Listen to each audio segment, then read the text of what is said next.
Hello, welcome to another video. Today I want to discuss the Dragon Light Radial Intelligences, or the Dragon Light Intelligences for short. As we progress up the scale of octaves and going from a third-dimensional reality field into a higher dimensional reality field, there are corresponding intelligent fields that interact with this field. And they're what we would call dragon light fields, okay, or dragon light fields. Now, there are dragon hominids. Dragon hominid, it's basically dragons that are in human bodies that walk on two legs, or a dragon light for that matter.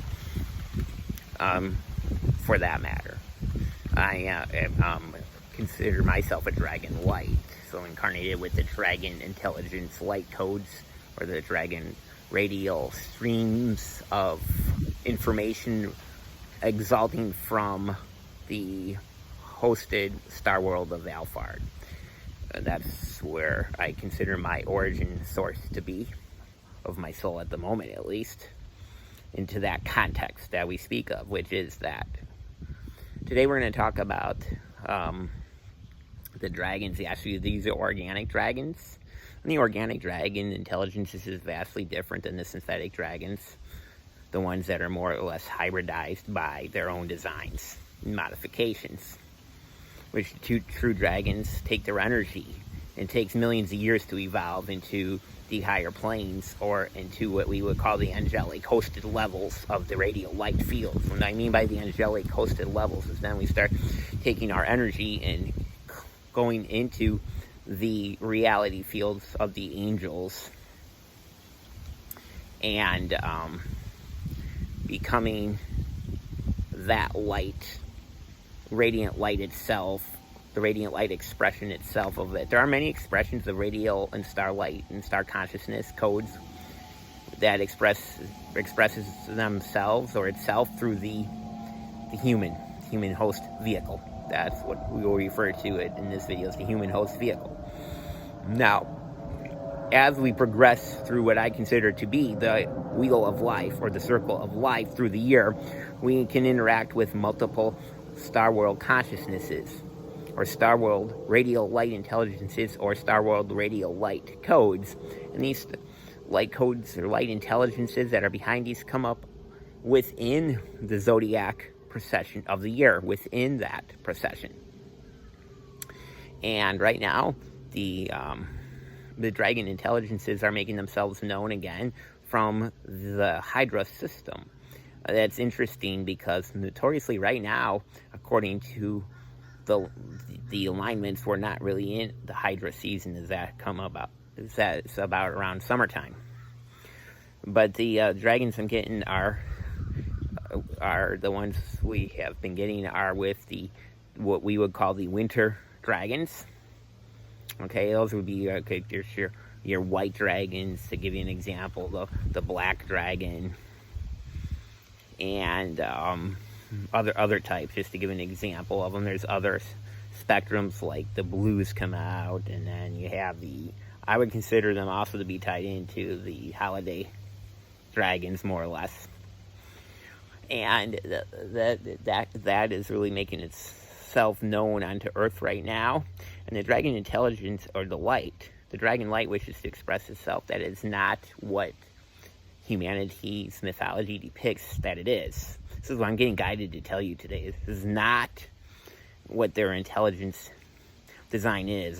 They're not representative of evil or malevolent beings. They're a high degree of organic source intelligence that stems from certain worlds. In my view of it, the dragon light is the main, like, for my own construct, energy construct for myself.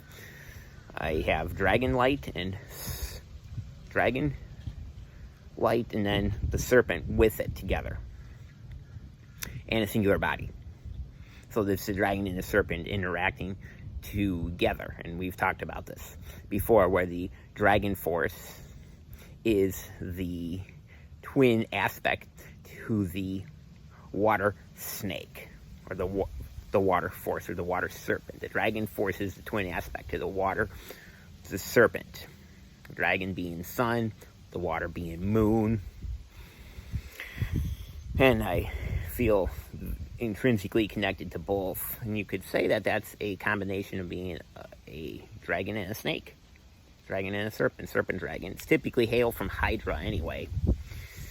And that constellation, and then the fire dragons and the fire snakes can come from Alphard, or any of your constellations within the fire worlds, as we will call them, the fire worlds. But those intelligences are vast, and they form their own networks, and it's all organic network, and they can radiate throughout the people that do work with dragon energy. And you will know if you do or don't, as some of you may consider yourself dragon mages and stuff. But this intelligence is vast, and right now we really don't understand the vastness of it. But these beings don't need to travel in ships or anything. And we oftentimes hear, well, the dragon will make the most advanced ship in the galaxy. Well, I beg to differ, that they don't even need to travel through these ships. So like ourselves, their bodies are portable stargates or wormholes, which can bend time and space reality to be able to traverse the universe with their minds and connect into that, and then feel into that universe. It is my feeling on it that the dragon light encompasses the star worlds of the universe, like Andromeda. And then with every planet sphere, like Saturn, Jupiter, Uranus, and higher within the dimensional framework, you also get that the dragons are associated. There's dragons in the Pleiades. They are associated with all these things in these star systems. So in other words, you have the Rose Dragon. Well, the Rose Dragon, interestingly enough, comes from the Rose constellation, which, given one Star Sisters video I'm listening to, is the constellation of Andromeda, or the Rose, as it's in the shape of the rose, that constellation, from her putting pieces of the puzzle together. And it's interesting because the Rose Dragons have been coming through with coming through into the reality fields, just making themselves known in my own personal realities through dream times and meditations with that intelligences. But I'm going to kind of meander off of that.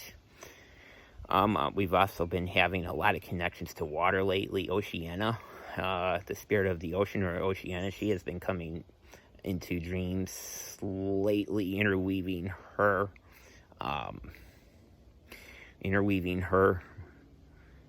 magic through our DNA lately, because we're connecting very much with water lately. I just kind of felt pressed to put that out there. We're connecting through water lately, and that's something that is kind of exciting, because we have connected with water, but not to this level. And we feel deeply within that water connection. There's the Blu-ray connection too that we speak of. With that Blu-ray connection, we feel that right now we're moving through kind of like a river in a way. I'm sensing right now where we're kind of flowing at the moment with ease and grace.